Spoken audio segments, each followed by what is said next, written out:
തൃശൂർ അതിരപ്പള്ളിയിൽ മസ്തകത്തിൽ മുറിവേറ്റ കാട്ടാനയെ കണ്ടെത്താനുള്ള പരിശോധന തുടരുന്നു. 50-അംഗ ദൗത്യസംഘം 3ആയി തിരിഞ്ഞാണ് നിലവിൽ പരിശോധന നടത്തുന്നത്.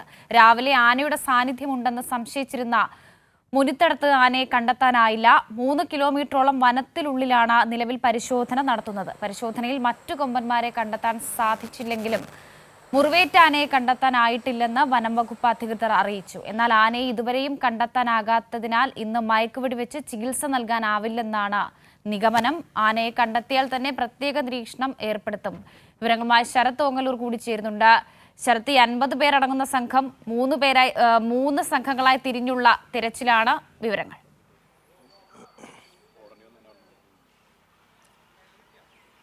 വർഷ, ഇന്നലെ 20 പേര് അടങ്ങുന്ന ഒരു ദൗത്യസംഘമാണ് ഇത്തരത്തിൽ ആ മുറിവേറ്റ ആനയെ കണ്ടെത്താൻ വേണ്ടി പരിശോധനകൾ നടത്തിയിരുന്നത്. എന്നാൽ ഇന്നലെ രാത്രി നടത്തിയ പരിശോധന, വൈകിട്ട് ഡ്രോൺ വഴി പരിശോധന നടത്തിയിരുന്നു.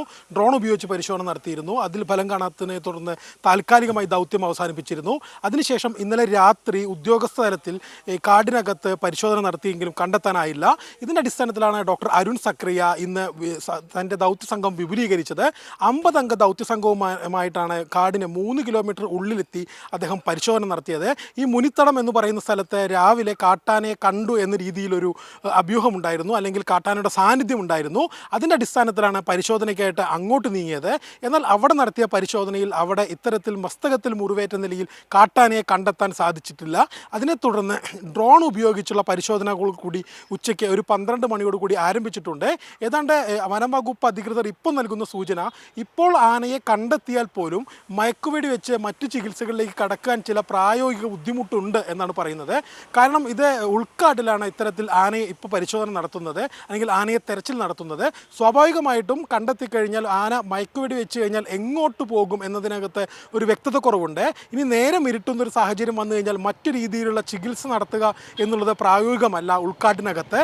അതുകൊണ്ട് തന്നെ ഇന്ന് ആനയെ കണ്ടെത്തിക്കഴിഞ്ഞാൽ സ്വാഭാവികമായിട്ടും ആ സ്ഥലം സ്പോട്ട് ചെയ്ത്, അല്ലെങ്കിൽ ആനയുടെ നീക്കങ്ങൾ തിരിച്ചറിഞ്ഞ് നാളെ മയക്കുവെടി വെച്ച് അതിനുവേണ്ട മറ്റു ചികിത്സകൾ നടപ്പിലാക്കും എന്ന രീതിയിലുള്ള വിവരങ്ങളാണ് നമുക്ക് വനം വകുപ്പ് അധികൃതരുടെ, ഈ ദൗത്യത്തിന് വേണ്ടി ഫീൽഡിലുള്ള വനം വകുപ്പ് അധികൃതരുമായി ബന്ധപ്പെടുമ്പോൾ നമുക്കറിയാൻ കഴിയുന്നത്.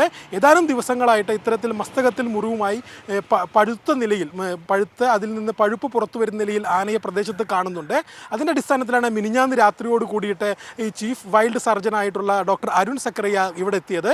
അതിൻ്റെ അടിസ്ഥാനത്തിൽ ഇന്നലെ അദ്ദേഹവും 20 അംഗ സംഘവും പരിശോധന നടത്തി. അതിനെ തുരുത്തിനടുത്ത് വെച്ച് ആനയെ കണ്ടെത്തി. എന്നാൽ തുരുത്തിനകത്ത് വെച്ച് മയക്കുവെടി വയ്ക്കുന്നത് പ്രായോഗികമല്ലാത്തതിനാൽ ഈ പടക്കമെറിഞ്ഞ് അതിനെ ഒരു തോട്ടത്തിലേക്ക് എത്തിച്ച് അവിടെ വെച്ച് മയക്കുവെടി വെച്ച് ബാക്കി കാര്യങ്ങൾ ചികിത്സ നൽകുന്നതിനായിരുന്നു തീരുമാനമുണ്ടായിരുന്നത്. അതിൻ്റെ അടിസ്ഥാനത്തിൽ പടക്കം പൊട്ടിച്ചപ്പോൾ വരണ്ടോടിയ ആനയാണ് ഇപ്പോൾ നിലവിൽ ഉൾക്കാട്ടിലേക്ക് കയറിയിരിക്കുന്നത്.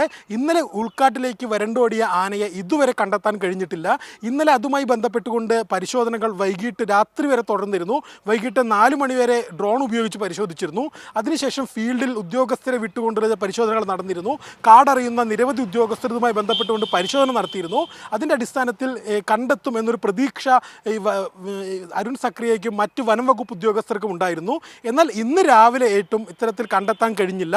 അതിൻ്റെ അടിസ്ഥാനത്തിലാണ് ഇന്ന് വീണ്ടും ദൗത്യസംഘം വിപുലമാക്കാനും 3 ഘട്ടങ്ങളായി തിരിഞ്ഞുകൊണ്ട്, അതിന് 3 ടീമുകളായി തിരിച്ചുകൊണ്ട് വനം വകുപ്പ് പരിശോധന നടത്താനും തീരുമാനിക്കുന്നത്. ഇതിൽ വളരെ ശ്രദ്ധേയമായൊരു കാര്യമെന്ന് പറയുന്നത്, ഇത്തരത്തിൽ 3 ടീമുകളായി തിരിഞ്ഞ് പരിശോധന നടത്തുമ്പോൾ മറ്റു കൊമ്പന്മാരെയും വനത്തിനകത്തും മറ്റു മൃഗങ്ങളെയും കണ്ടെത്താൻ കഴിയുന്നുണ്ട്. എന്നാൽ ഇത്തരത്തിൽ മസ്തകത്തിൽ പരിക്കേറ്റ നിലയിലുള്ള ആനയെ മാത്രം കണ്ടെത്താൻ കഴിഞ്ഞിട്ടില്ല എന്നാണ് നമുക്ക് ലഭിക്കുന്ന വിവരങ്ങൾ. വർഷ. ശരി ശരത്ത്.